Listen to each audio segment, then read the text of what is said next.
Hey, good morning. It is season 2, episode 43. Happy Memorial Day to everybody that's watching live in our feed. Don't ever forget those who make the ultimate sacrifice so that others, myself included, can enjoy the freedoms that we enjoy today. And we are live here on Keystroke Medium. I am Josh Hayes, here with my co-host Scott Moon, and today the best-selling author of the Birthright and Duty on Our Planet and the new Recon series, Rick Partlow, joins the show. Rick's been writing and publishing since 2011, and today he joins us to talk about his writing journey. Rick, welcome to the show. Thanks, guys. Happy to be talk here. to you, Rick. I just want to point out that not only did I add stuff to the intro that time, I did it professionally this time. So, and boom. I want you to know that I nearly suffocated because you told me not to talk. I covered my mouth. I left my nose open. I thought I would be able to breathe, but I couldn't breathe enough. I nearly died. So, well, the sacrifices for the show, Scott. For the show must go on. So, if I had fallen over, would you just kept on going with the show? I mean, probably. I would at least finish the intro, and then I would have checked on you. Yeah, well, you know, there's people running around my house, so I'm sure that somebody would eventually come in here to need my phone or something. You know, it's funny. My wife was like, "You guys have a show today? It's Memorial Day," and I was my like, wife said the same thing. I completely forgot it was Memorial Day. I was just scheduling shows, but it works because it's Memorial Day. Rick's a vet. I'm a vet. Scott went to the vet one time, and yep. So it was a very long, embarrassing story. So we'll never talk about it again. Everybody that's hanging out with us in the live chat, thank you very much for coming and hanging out with us today. Rick, if you would please, can you tell us a little bit about yourself and how you got into writing? Well, I've always been a reader of science fiction since I was very young. I remember very well going to the library in my hometown and getting Have Space, It Will Travel by Robert Heilein out over and over and over again. I read that thing so many times. I basically had it memorized. So I started writing stories when I was a little kid and never thought much about, ever getting published until I got out of the Army. And we had our first child, and I was working as a manager at a rental car agency, and my wife is a pharmacist. So we decided that I was going to stay home with the kid the first couple of years. And I said, this is a great chance to write something. So I started writing science fiction. Yeah. And I actually had a literary agent. So I thought at the time that I was well on my way to becoming the next big science fiction thing. But despite the literary agent, I never did get either of those books published. I read quite a bit of stuff on your Amazon author bio page. You talk about that. You have a pretty detailed bio page there, and it expressed some of your journey to the traditional route. Mm-hmm. And apparently, you had an agent and stuff. How hard was it to get an agent? I read a lot nowadays about how impossible it is to get an agent. It wasn't really that hard at the time. I mean, I sent out a lot of query letters to a lot of different agents, and I probably broke that rule that they have about no simultaneous submission. But I got one, and she was pretty well known, and I finished 2 books at that time, and no matter what else happened, I'll always be grateful because that experience taught me the value of a good editor. Right. She sicked some really fierce editors on me, and we sliced those books up, and it taught me, that nothing that I write is sacred or special, and it can all be cut out if it needs to be. Right. What was the first book that you wrote? The first one that I completed was Duty on Our Planet, which that book originally came from a discussion I had in a college ROTC class with a kid who was a government major, and we were talking about the future government that could could run the earth in the future, because I was still interested in science fiction. And between us, we came up with this government system. And from that, I wrote the first book, Duty on Our Planet. And then I finished Birthright, and she was trying to sell both those books simultaneously. What types of things did she do to try and sell them? I mean, did she let you into the process or give you like things she wanted you to do to help with that? Or what's that like? Mostly just suggestions for tweaking the openings, the making the books grab you right off the bat. Mm-hmm. I mean, originally one of them had a prologue. We cut the prologue right out, and just opening them with right in the middle of the action. Yeah. Tried a lot of different things, and she worked hard for me. I mean, we collected quite the list of rejections. So the first agent I ever pitched to, immediately when I was going through the little pitch session, she said, "Guys always want to write prologues." And I didn't know what that meant at the time, but that was her opinion. So, but see, like everybody says you can't have prologues. I kind of like prologues. Like I always did. I think as long as they're done well and they have something to do with the story and, it does a little bit of foreshadowing, I guess I don't mind them. I like them. I guess I kind of broke the habit at that time because I've never written another one that I remember. I have a couple of times I've just changed prologue to chapter 1. That I have done. And moved right in. So tell us about Duty on Our Planet. What's that? That was you published that in 2011. It's the first book in your Duty on Our Planet series. Can you tell us a little bit about that book and what the series is about? Well, the series actually, I got the idea for it from an article I read in a speculative science magazine back in the 80s about how in the future they would be able to construct artificial, people that aren't really people. They're just made out of bits of tissue, and how they might make them another color like blue to differentiate them from regular humans. And I'm like, well, the place they'd probably use that would be soldiers. So that was an idea in my head. So I came up with the idea of these. I wound up calling them biomechs, and they then I had to figure out a way to work them into the story. And I combined that with the idea for the new government system that we talked about. And I don't know if I want to say who uses the biomechs because that might spoil the story. But I originally started it out as a pretty straightforward alien invasion, and then there's kind of a twist at the end. At the end of the first book or the end of the series? At the end of the first book, although there is a huge twist at the end of the series as well. Oh, good. That's the thing about the Duty on Our Planet series. I totally pantsed that. So basically, as I wrote, I began to really surprise myself at the directions the story was going, and I was kind of like, "Wow, I can't wait to see what happens next." Well, yeah, that's my thing. Are you a pantser or a plotter, or did that change your experience having done that with that story? I was very much a pantser when it came to that first series. From then on, I began to be more of a plotter. Not least because the Duty on Our Planet series, the books were around 180,000 words each and took over a year to write. And I was like, there has to be a faster and easier way to do this. Yeah. It looks like all of your books are kind of connected. Are they all written in the same universe, or is there different universes between the two? The Duty on Our Planet series, the trilogy, is its own universe, and all the rest of them are in the same universe. Birthright, Glory Boy, the Recon series, they're all in the same universe, in the same history. And Glory Boy, that correct me if I'm wrong, but I think that's your most recent published novel. No, it's not. The most recent are the two Recon novels. But Glory Boy was published in December. Okay, I see. Yeah, it's definitely been my most successful novel so far. We'll talk about that. What's the premise and the story behind Glory Boy? Well, Glory Boy is actually one of the first books I ever came up with a plot for, and I wound up writing Birthright first, which Birthright is the post-war story of the same characters.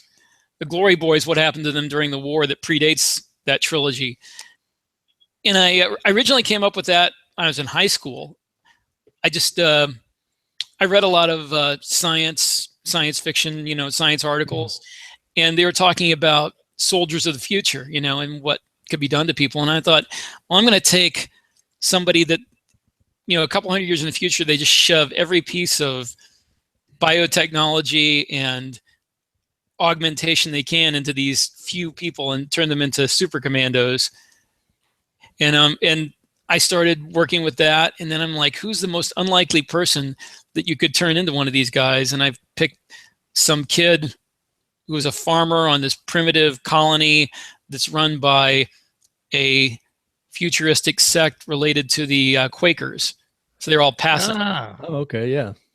The New Society of Friends is what they call themselves in the book, but or the Friends. And I got that idea because I was a teenager. I was in Pennsylvania, so we, had the Mennonites, the Amish up there. So reminds me of a book I've heard of called Pennsylvania. Yeah. Yeah. So my question is if they're pacifists, how does they get around it? Or does that cause conflict to the story, or how does that come in? Yeah, that's a huge conflict. His best friend is an off-worlder who is very determined to join the military. And through that guy's influence, he comes to understand that despite the fact that they're pacifists, the aliens that are invading them aren't going to be impressed by philosophy, and he wants to join the military to help defend his home and humanity as a whole. And his family winds up disowning him. His girlfriend breaks up with him. He's exiled from his religion. Basically, nobody there will talk to him. And the whole time between the time he's accepted into the military academy and the time he leaves the planet, he has to live with his friend's family. He has to make some pretty hard choices to drive that right forward. And when he goes into the military academy, everybody else goes home for the summer, and he doesn't, which winds up leading him to be part of this commando unit because he's on a summer training cruise with the space fleet, and it winds up in the middle of one of the largest battles of the war, and they're declared dead. And only these 10 cadets on this ship survive, and they wind up being recruited to be part of this unit because, as their commander tells them, people talk. And he recruited regular soldiers, they'd tell their friends would tell their friends, and the aliens have their own intelligence, agents that could find out about this. So he figures if he takes these people that are already dead, cuts them off from their families and their lives, and puts them in there, nobody will ever know about this until it's far too late to do anything about it. Right. Yeah. And so just the 10 of them survive that. Of course, is that a spoiler? We tend to get into spoilers too much. It's pretty early in the book. I don't know if that's a spoiler. Generally, we like to spoil things and then give the spoiler warning afterwards. By the way, that was a spoiler. So I'm curious, you've got eight books out now, is that right? 9. And you started writing on the 10th. 2011. So what's your output like? Well, actually, the first 2 books, Birthright and Duty on Our Planet, I started writing them in 1995. Oh, wow, okay. But the rest of them after that, I've written since 2011. My writing output has gotten a lot faster. Originally, as I said, like the first 2 sequels that I wrote to Duty on Our Planet, they took over a year to finish. Yeah. Of course, they were 180,000 words each. Those are big books. After that, I got a little bit faster. The first sequel to Birthright took about 11 months. The second took maybe 8 months. And then Glory Boy took me only 3 months to write, mostly because I had used parts of that story in the Birthright trilogy as background for the characters. So I had everything written in my head, had everything plotted out, and the scenes totally imagined. And at that point, I'm like, I think I can write faster. So when it came to write Recon, the first Recon book, A Ward of the Knife, I plotted it out pretty carefully, and it took me about 3 months, two months to finish it. And then the sequel, Recon, A Wolf in the Fold, only took me a month to finish. They're much shorter books, so they're about 70 to 80,000 words. So you mentioned that the books are 180,000, the novels. Have you ever had any negative feedback on the length of those? That's a pretty hefty size novel for the military science fiction genre. Have you ever had any negative feedback on that? No, actually, most people love the fact that the books are long. They're like, oh yeah, it's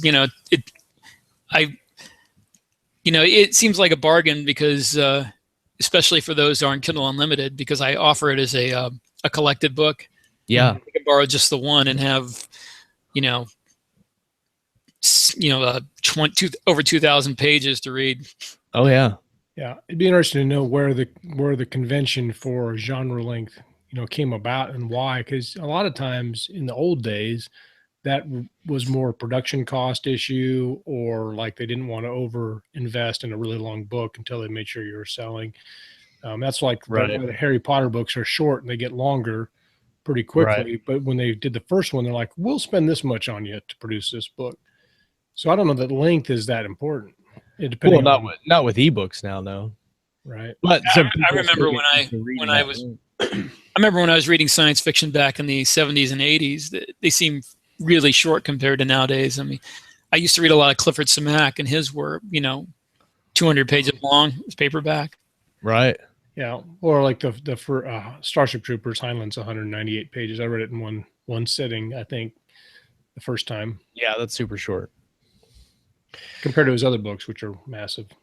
So are you a full-time writer now, Rick, or?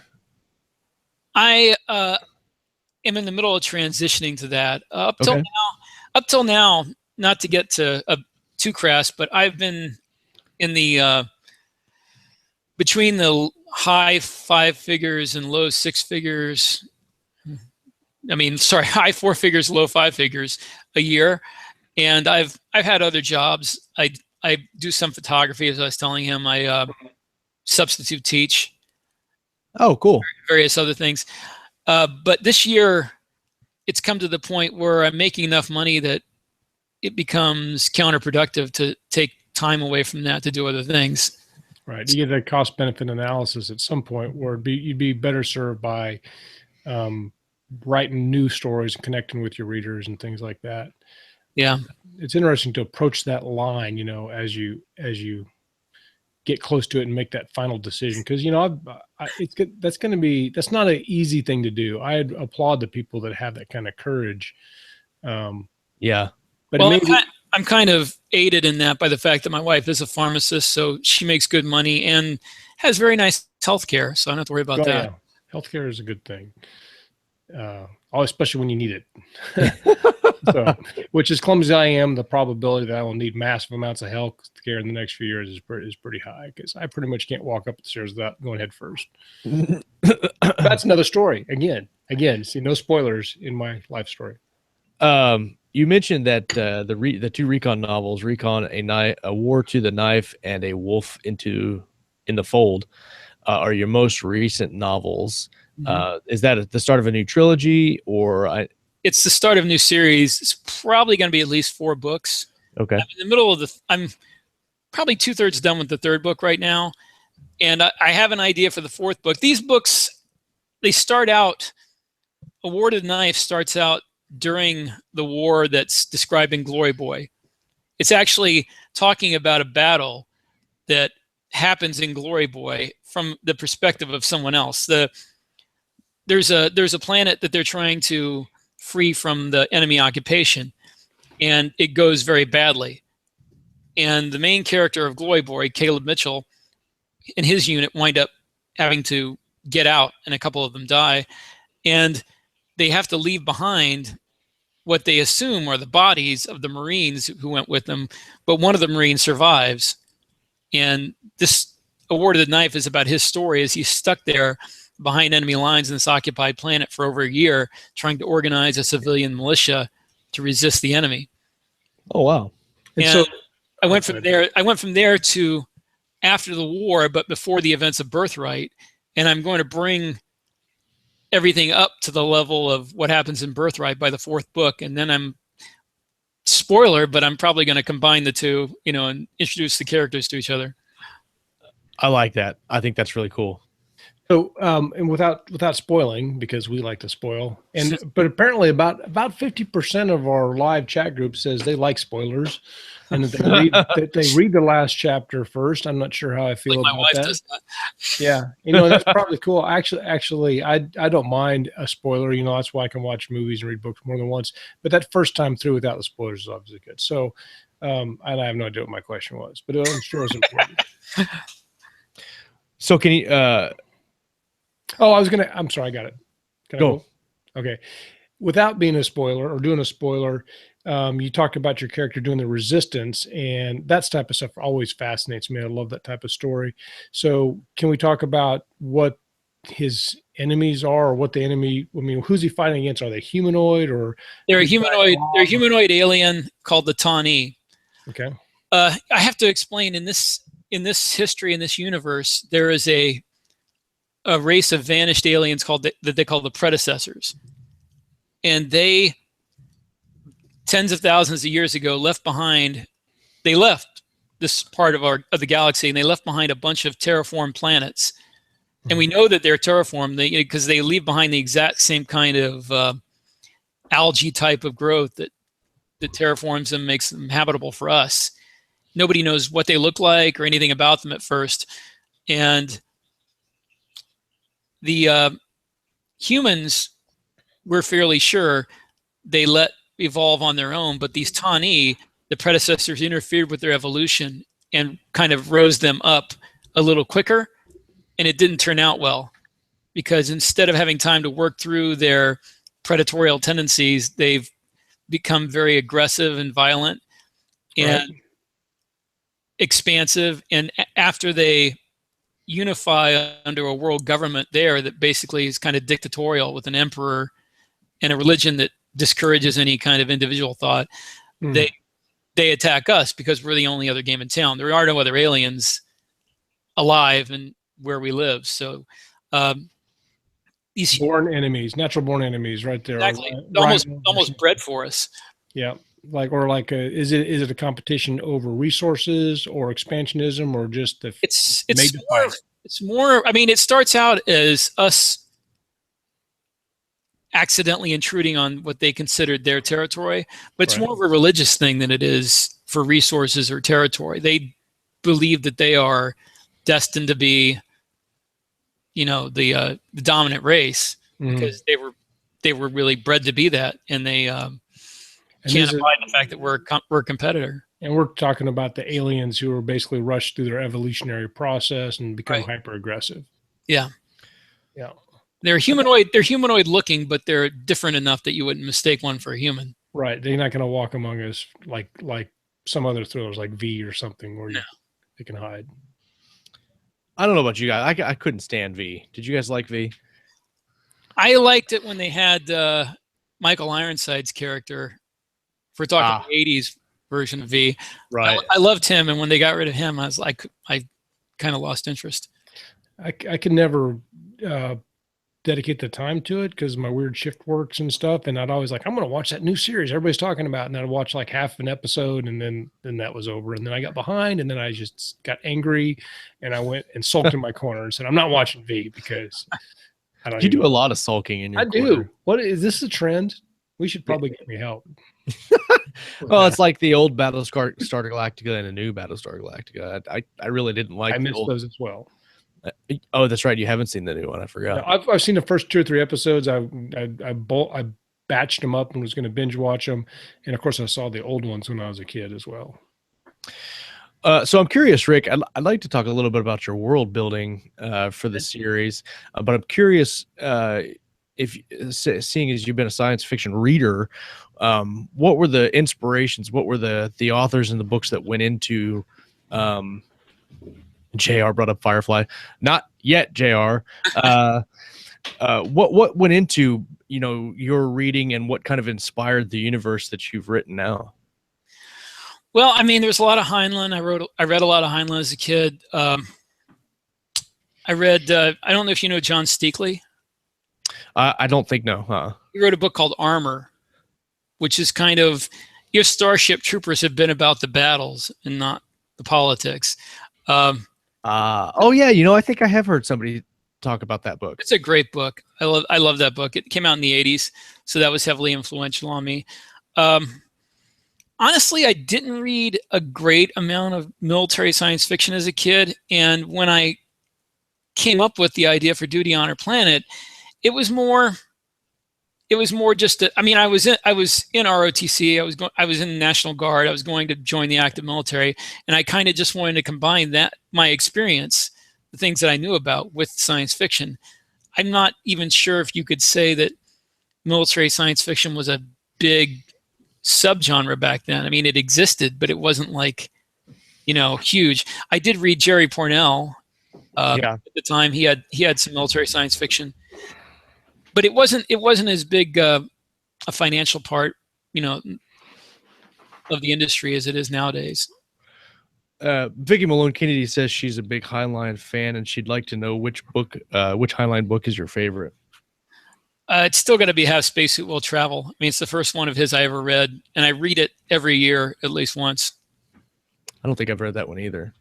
It's one of his what they call the juvenile novels, because there wasn't any sex or explicit violence or bad language, but they're really basically nothing like a Keystroke Medium episode. But it was marketed to libraries for young adults, but they were great books on their own benefits. And Have Spacesuit Will Travel, Tunnel in the Sky, Between Planets, Space Cadet, The Rolling Stones, just a great bunch of books that had the benefit of being able to be marketed to young adults, even though they had grown up, mature themes behind them. They just didn't clothe that in the language and situations that you would for a novel marketed just toward the adult market. Right. Vicky says her number one favorite is Number of the Beast. Chuck says his is Stranger in a Strange Land, and JR says Space Cadet. So we've got a plethora of Heilein. I don't even think I've finished Starship Troopers. I think I got like 45% of the way into it and stopped.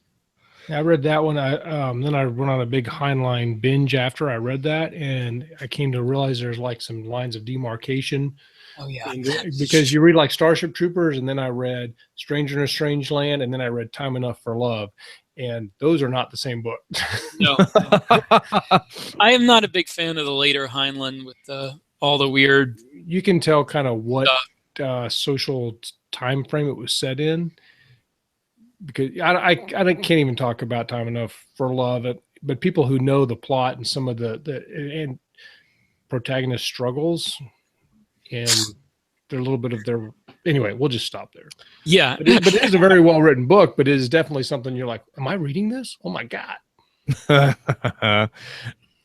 Well, yesterday you mentioned that your science fiction, space opera, military science fiction was kind of like how Peter F. Hamilton writes in the Pandora Star and Judas Unchained. It's like that somewhat. I mean, I can't say he was an influence on me, because I really got most of the writing done before I read his stuff. Oh, okay. Yeah. But he definitely is one of my favorite current science fiction authors. He is very good. Long-winded at times, but very good. Well, then I wrote 180,000 page books. So who am I? Yes. So let's talk about the world building a little bit. How much pre-planning or research or pre-writing did you have to do for these books when you talk about writing multiple series and multiple timelines, past and present or whatever? Did it take a lot of time to get all that down? It took a lot of time, but thankfully I did all that back in the late 80s and early 90s. When I was a kid. So all that stuff that's one reason I've been kind of hesitant to open up a new timeline, is because I did all this work and I've got reams of data, of stuff that I wrote down in notebooks and computer programs that I can draw on, and for both of these universes. Back when you first start out, you're obsessed with all this, Dungeons and Dragons style, lists of weapons and how they work and drives and all that stuff, And the characters apart. You got your thief and your fighter and your wizard and your half-orc mercenary, whatever, and things like that. But I'm also very intrigued when you have stories like yours that you've had for a long time, that they kind of mature. You know, when you Definitely. have a story and there's something for that, when you have something you've held close for a long time. I mean, I had to totally change the historical backstory of Duty on Our Planet, because when I started writing it, the Soviet Union was still a thing, and it wasn't anymore. And oddly enough, if you read the books, there's a character named Antonov, who's a very big thing in these books, and I swear to God that I wrote him before anybody had ever heard of Putin. Even though him and Putin are, even though he was probably around chopping off people's fingers back then. Yeah, but they're very much. He's very much like a hyper Putin, a supervillain version of Putin, And I wrote him long before that as a leader of a post-Soviet, post-democratic Russia that kind of goes back to its old ways without the communist trappings. Right. Because part of the background story of Duty on Our Planet is that Russia and China get into a nuclear war. And thankfully, we're not a part of it, but we get affected by it. And that's something that really gets expanded on in the second two books, is the effect that war had on the rest of the world and how close everything came to falling apart and everybody dying. Yeah. And you've written several short stories in the different... in the universe for Duty on Our Planet and Birthright. Can you tell us about that collection a little bit? Well, a lot of those aren't canonical, I guess the word would be. They're stories that I wrote around before I solidified everything. So I used like the names, the situations, the world, but they aren't what wound up happening. I changed that in the books as the story went along. So they're kind of you can think of them as what ifs. What if this happened, or what if that happened? Although one of them is actually the one for Duty on Our Planet. It's called Rituals, and it's actually the prologue that my agent's editors forced me to cut out of the book. Aha, nice. And it's its own self-contained little military hostage rescue story. Yeah. For our live viewers, we've got a special treat for you guys today. That short story collection is free for you guys. There's a link in the chat. You can pick that up. And it is Short Futures is the title of that book, or a collection rather. Just to give you guys an idea of how much things had to change. I originally started writing Duty on Our Planet longhand on college-ruled paper in a 3-ring binder. And I was writing it while I was in infantry officers basic course at Fort Benning, Georgia. And I had about 180 pages written longhand, single-spaced, very small writing, because that's how I wrote at the time. And I accidentally left it in the drawer in my bachelor officers quarters room when I came home for Christmas break, and a maid threw it away. Oh no! So I had to restart the whole novel. That's a horrible, horrible story. You just like, there's writers all over the world right now going, "Ugh!" and they're just cringing at the pain. So so how did you deal with that? You just dive back in? Well, actually, what I did was I started writing Birthright. Oh, okay. I'm like, well, the heck with this. I'm not going to do that again. So I started writing Birthright, and Birthright actually, I had a bunch of that book done about the time when I said, well, I'm going to get serious about writing. And I thought that Duty on Our Planet was more of a serious novel, because Birthright is very space opera, cyberpunk. It's kind of, and it's got a lot of detective noir thrown in too as an atmosphere. And at the time, I didn't feel like that was serious enough to be the first book that I tried to get an agent with. So when I got my first computer, I was going to ask you if you've ever printed a manuscript on a dot matrix printer, because that's a treat. No, I did not want to. I did not want to. I had dot matrix printers before, and at the time I'm like, I've got to get something nice. So I bought like one of the earlier black and white laser printers, which was expensive. But I sat down and I replotted Duty on Our Planet, and I think that the fact that some years had passed helped me, because when I started writing Duty on Our Planet, I was maybe a sophomore in college. And you can still see some of that in some of the details of what happens in the book, that it's more from a young person's point of view. Mm-hmm. And as the series goes on, it becomes more from an older person's point of view, because I was older when I wrote it and the characters were older as the story goes along. But at the time, the main character's like 25 years old, and there's a lot of your relationship drama, you know, and everything seems, every decision he makes professionally seems like the wrong one, and which is how you feel when you're that age. So. Oh yeah. Been there, done that. Chuck mentioned in the chat, has anybody ever edited with whiteout when we were talking about dot matrix printers? And you know, I one novel I wrote, which was a kind of a James Bond-esque thriller, I wrote on a typewriter, and it was one of the typewriters that you could erase on, but I probably went through like hundreds of those little erase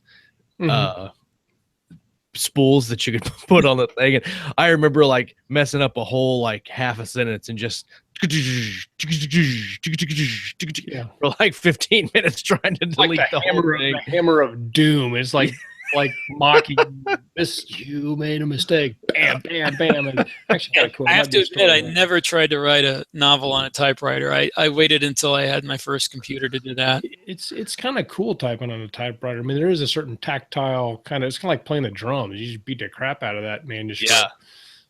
There was no editing though. I got it done, and then I was done with it. It went in the. I think I've still got it hidden somewhere. Then you went to put it in the maid's drawer, and she threw it away. That's right. Well, hey, before we start talking about the business and some marketing and process and things, I want to mention that this episode of Live is brought to you by BZ Hercules Editing Services. To receive an exclusive 15% discount off all editing, proofing, and triangulation services, you can check out her service through www.keystrokemedium.com/BZ Hercules, and that'll redirect you to her site. So if you are in need of any of those things or looking for someone new, check her out. It's a great service. Mm-hmm. And we are filling up with our sponsorship program. This summer we have already several episodes lined out that people are sponsoring, and it's really cool to see the reaction of that. We do have some spots still available, so if you're interested in sponsoring an episode, you can check out our sponsorship program details on our website, keystroke.medium.com. And so now with that out of the way, I'd like to talk about process and marketing. You mentioned yesterday that marketing is not one of your strong suits, but you have been doing reasonably well, very well, actually. So I kind of want to start out talking a little bit about, you know, how you sit down to write and complete the projects, and then what do you do after the fact to sell them? Well, as I said, I've become very much a plotter now, although not as. I've listened to podcasts and read articles where people use like a plot wheel. I don't know if you've heard of that, where you. I've heard the term. You put like a clock, and you basically line the story out according to the position on the clock is how many words into the story you are. I'm not at that point yet. I may never get to that point. But I go very deeply into the plot. I plot out each chapter, although that sometimes gets modified as I go along. But I take at least a week or two to do that before I start a book.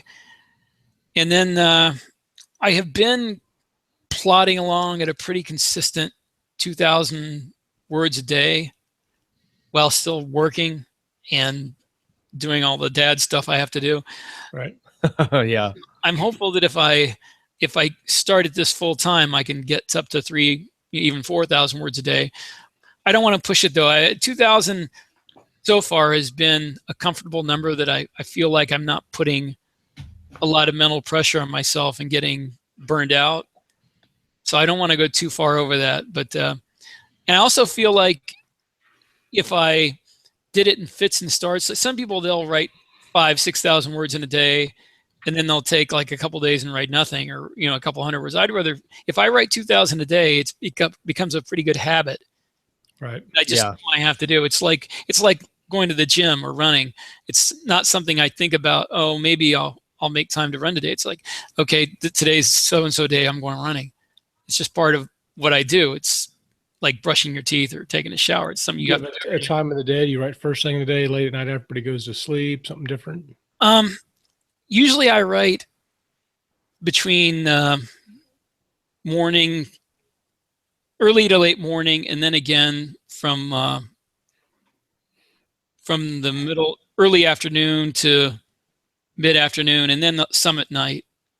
I don't like writing too much at night because I get to the point where I'm dragging and tired and just want to go to bed, and I just throw anything out there on the screen just to get to the 2,000 words. Right. So when you're going through your production process, you got your stories, you're plotting and stuff. Are you writing to market, or are you marketing after you write, or some combination? I am not. I know writing to market. I don't really like the idea of finding a list of tropes and then making sure my story follows them. Mm-hmm. Instead, I kind of market to market, if you will. I mean, I know what people are looking for, and I make my story sound like it fits those tropes. Even, if I have to like stress parts of it more than others. Mm-hmm. I like that. So basically, you're looking for, because the people that your readers are out there. You're just finding the right readers. Right. Is how I'm interpreting what you're saying. Right. I'm emphasizing the parts of the book that I know people are interested in. I mean, I'm not going to sit there and make sure that there's a rogue captain who goes against his office, his higher officers in every book to do what needs to be done. But the characters are, I guess, because I am kind of independent-minded and have to buck the system. So that's something that's in there. So that gets stressed because that's something that people are looking for in space opera and military science fiction. Absolutely. So do you use, when you write, do you use Word? Do you start from the beginning and go to the end? Or like for me, one of the military science fiction novel that I'm reading, I jump all over the place. I write several scenes over here and then go write several scenes over here. What's that process like? I'm not sure if I could do that. I do that when I'm plotting. I'll plot parts of the book first, but when I write it, I have to write from beginning to end, just because I've done that before. When I was working with an editor with my agent, I had to jump back and write different scenes and put them into the book. And honestly, it just never felt like it flowed right to me. Even though she said it felt right, when I read it, I'm like, I can really tell where I stopped writing in a linear fashion and came in and put this scene into the book. So I prefer to write in a linear fashion from beginning to end. Very rarely I will go back and add a scene. Right. That was going to be my next question, is do you ever find you had to go back and salt some things in to support plot changes as it develops? Very rarely. I think the last time I had to do that was maybe the second Birthright book, which is a while ago. Pretty much in plotting, I can get it where it needs to be. If I forget something, I may have to go back and insert a paragraph, but I don't have to insert an entire scene. Right. I think I'm aided in that by the fact that as I go along, if I get to a dry spot, I'll read the last couple chapters of the book. Mm-hmm. And if I want to make sure that it flows and I haven't forgotten anything, that I don't have any consistency issues. That also helps me in the end when I'm trying to edit the book, and content edit, not proofread, but that I make sure I didn't forget, oh, there's this situation that I need to resolve that I didn't do. Hopefully I can avoid doing that, because that's a huge heartburn. Heartburn, to state it mildly. So are you writing in multiple points of view? Not usually. I did that. Well, in the Duty Honor Planet series, it's all written from a limited third-person POV. So I look at it from different points of view in third person, just from a few characters. In Birthright, the first two books I did from first person, and also Glory Boy. But in Birthright, I did like little, what I call interludes, where just jumped into some other scene that it was important that the reader know what was going on, and did that from third person limited perspective from them. But I really like first person. I like the limitations that it gives you, and forces you to it forces you to show the reader what's going on without telling them. Right. I really don't like the info dumps that are so prevalent in especially a lot of military science fiction. Mm-hmm. So I try to make things, if anything has to be explained, I try to make it explain the way you'd explain it to a person, not the way you know. Right. I think sometimes with info dumps in speculative fiction, I mean, obviously people do it differently, but almost sometimes you just need to rip the Band-Aid off and move on, and not spend 15 pages on it. Sometimes you got to give some information somehow, and not. I hate it. My personal pet peeve is when people disguise info dump in dialogue. Is not my favorite. I do not like that. I'm not fooled. I'm not fooled by the as you know, Bob thing. Yes, exactly. As you know, the maid is away, or no, the maid and butler. As you know, the master is away, and when they come back, there's going to, and JR makes a point. Sometimes the audience does like those details. There are several books that I've read that I enjoy. Not necessarily the info dump, but you talk about a certain, I don't know, just a certain aspect of your story. For instance, maybe a space station that. You talk about some of the history of the space station or something like that. So it's something that's interesting to the universe. And, you go to the Eiffel Tower and you talk about how Mr. Eiffel built it, like kind of things like that. But I think there's a fine line definitely on how to do it correctly. And it can be done. Obviously it's important, and people talk, and you do get some information in conversations and stuff. But I think, I've read some books that kind of suggest that it's like de facto the way to do your information transfer or exposition. And I just think people need to be careful. It's not a quick fix. You still got to write the story, have your characters engaged, have something at stake, and all those things. Well, I kind of like not to deal with the technology unless it's important to the part of the story that I'm in. It's not something I'm going to sit there and say, oh, the transition drive rips a wormhole into the fabric of reality, and we're going to be going and there's a time difference. It's only if, okay, I'm trying to get to a place before somebody else, I have to realize, oh crap, by going to transition space and we left at the same time, he may actually get there before me because time doesn't work the same way. But until then, there's no reason to go into that. Absolutely. I completely agree with that. And sometimes they talk about the, how the new weapon system works instead of just going pew pew, because I just like the pew pew and I don't really care how it works. Pew pew. I have to admit that I kind of fell into that trap a little bit when I was first starting out. And if you look in Birthright, in the first chapter of Glory Boy that I wrote a long time ago, there's a little bit of what I call weapons tech porn. But that might be maybe a slight window or exception, because people do like that. People like to be tactical, and there's a time for laying out, and now I'm going to level this weapon up. Watch this. Hold my beer. Well, I take out this alien space bunker with my new super cool Mega Blaster or whatever.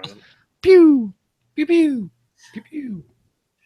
Well, as far as introducing that kind of exposition, I want to. It's something I have to fight, to be honest with you, because that's what got me into science fiction when I was younger. I was into the technology. I was a child of the late '60s, so NASA, the moonshots, and I was like, it's so cool.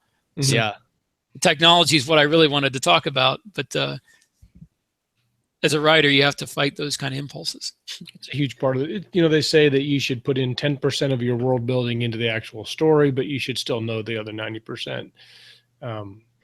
What's that thing that you used to say about who's that guy with the money? That story used to. Patrick Rothfuss did a talk at the Oklahoma Writers Federation Incorporated. That's Vicki Malone Kennedy's conference down there.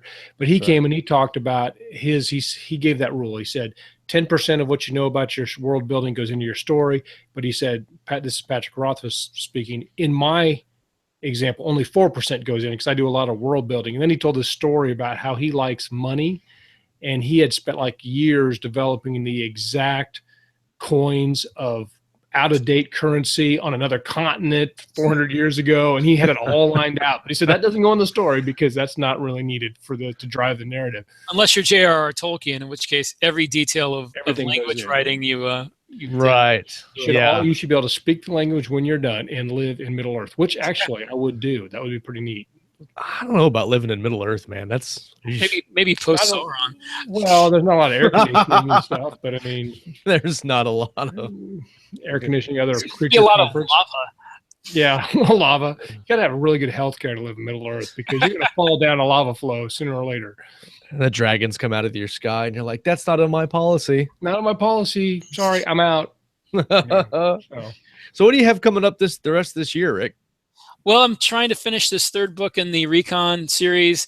After that, I'm going to finish the fourth book, and then I'm kind of still debating how I'm going to combine the two series into one like giant-sized team-up, I guess.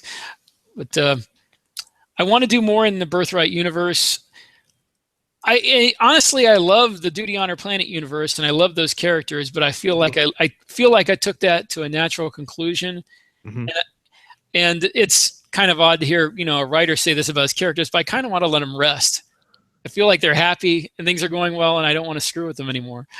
Because you've probably done that a few times throughout the course of the story. Maybe they've earned a well earned rest. And I those particular characters saved the world like 3 times, and how many more times, Oh, at least a dozen if you go by movies. Yeah. No, I agree. There, once I wrap up my second Star series, I'm never touching it again. I like writing them, but once it's done, it needs to be done and move on and create cooler and better things. Honestly, if I can confess a deep, dark secret, I'd really like to write an old-fashioned medieval European style epic fantasy.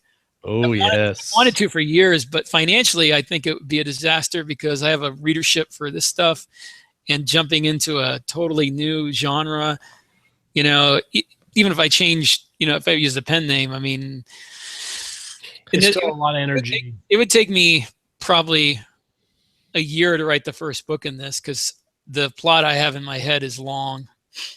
I love fantasy, and I actually started writing fantasy before I went to sci-fi and whatnot, and so that's in my future. But I know what you mean, and we've had several other show hosts lately that have confessed that they would love to do some fantasy.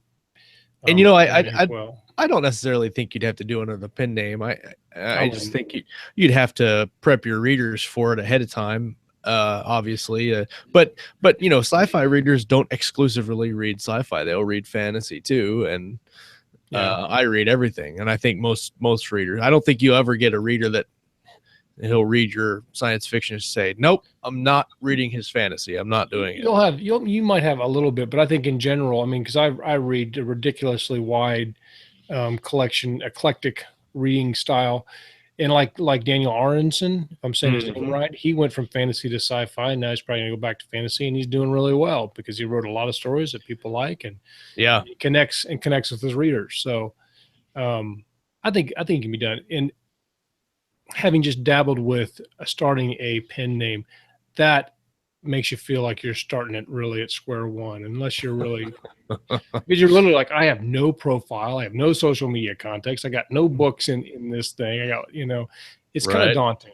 Well, I thought about it. I probably wouldn't like change my name. Instead of saying Rick Partlow is the writer, I'd probably like R.A. Partlow or something like that. Differentiate. But I mean, and I kind of really want. I mean, I know this is old fashioned and cliche, but I really want to do the traditional elf, orc, dragon type of fantasy. I think you should, and then you should come back on the show and talk to us about it. Yes, how that's going. No, I don't know if have we had a guest on that we've had on for sci-fi and then had him back on for fantasy? I don't think we have. So I don't know. Hurry up and write that book, Rick. So it's getting back with you in a couple of years. It's scary now that we have so many shows that I honestly don't remember. I don't think we have, but you guys have a very impressive output of podcasts. Oh, thank you, sir. We appreciate. Well, we appreciate. What helps us is all of our guests word of mouth. They give us good recommendations to other authors, and a lot of our fans in our live chat are always pushing stuff towards us too that we can check out. So that helps. Yeah, I first heard of you when Drew Avery was on, because I knew him on Facebook, and he put a link to it. I'm like, wow, it's a great show. And then I went back and to all the old ones, and that took a long time. There's a few. Our backlist is amazing. Also, if you're missing the live chat right now, there's some shenanigans going on with writing erotica and alien tentacle porn. I'm not exactly sure what's going on. You guys need to tone it down in there. I'm not going to write alien erotica tentacle porn. Yeah.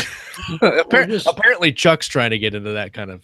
Or just do what you do, right? Well, there's the dinosaur porn one that people always mention. Oh, the one that got nominated for a Hugo. Right. Yeah, I read about that. Ridiculous. Speaking of nominations for awards, I think we are going to go forward with our award program, guys. So be looking for more information on that. We're reaching out to a couple of different avenues to produce the award show system deal. So we have a couple of pretty serious sponsors that we're very excited about that have showed interest.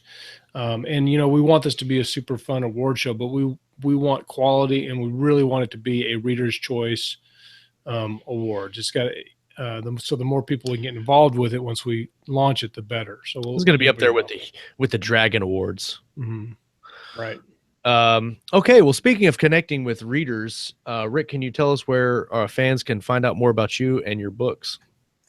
Well, my Facebook page is Duty Honor Planet. I named it after the first series, which was short-sighted. I know now, but too late. That's my Facebook page. My website's kind of work in progress, but you can check out there. I update that pretty regularly. Mm-hmm. Also, my Amazon author page. That's a good place. What's the link to your website? My website or Facebook? Website. It's WordPress, rickpartlow.wordpress.com. Okay. So that's kind of, like I said, a work in progress. I'm not happy with it yet, but I haven't really had time to shape it the way I want to. But I do keep the Facebook page up to date, and very cool. Yeah, pretty often. There's always so many things to do when you're doing it all yourself. As I told him before, marketing has been my weak point. I've been trying to be more prolific as a writer, and I think the marketing end is something I need to learn more about. Maybe take some classes. Yeah, it changes so quickly, and Or you could just watch the show, because we get a lot of good marketing advice on the show. Oh, obviously. That's true. That's what I meant. Oh, man. Well, we're coming to the end of the hour, guys. And like always, the end of the show comes too quickly. Rick, thanks for coming on and hanging out with us, man. We really had fun, and I appreciate you taking the time to come hang out with us. Thanks for having me. I appreciate it. Everybody in the live chat, thanks for hanging out. Enough talk about T-Rex strippers, JR. I'm just kidding. You can talk about T-Rex strippers. I am not the. What do they strip off? Skin with their claws. That's a whole nother thing, because now you got T-Rex fashion, which means now we've moved to T-Rex wearing rompers while they're playing with their fidget spinners. That's a fidget and smoking a vape, and then they're stripping. So that's basically the plot, as I understand. That's right. Of that genre. That's all the tropes. That's all. There's no more tropes. Man, not at all. Chuck says scales? Question mark. Yeah. Victoria's Jurassic Secret. That's right.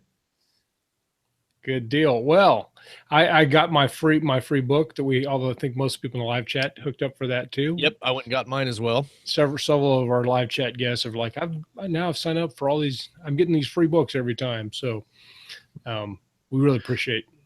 Yeah, that was cool. Very nice. No problem. Thanks for having me on, guys. All right. Well, everybody that hung out with us, thanks for hanging out with us. Make sure you come back next week on Thursday. We're going to have Josh Dizelle on the show. That'll be June 1st for everybody that's listening to the feed. He'll be on talking about multiple entry points into a series. And I'm just here to say he's very tall, by the way. Extremely tall. I know even you're on the wondering. internet. You're wondering. Big guy, big man campus and all that. That's right. Well, for Scott Moon, I am Josh Hayes. We have been live with Rick Partlow. Make sure you come back next time and hang out with us while we talk about some reading. We're going to talk about some writing and everything in between right here on Keystroke Medium. You guys have a great Memorial Day. Awesome. Thank you.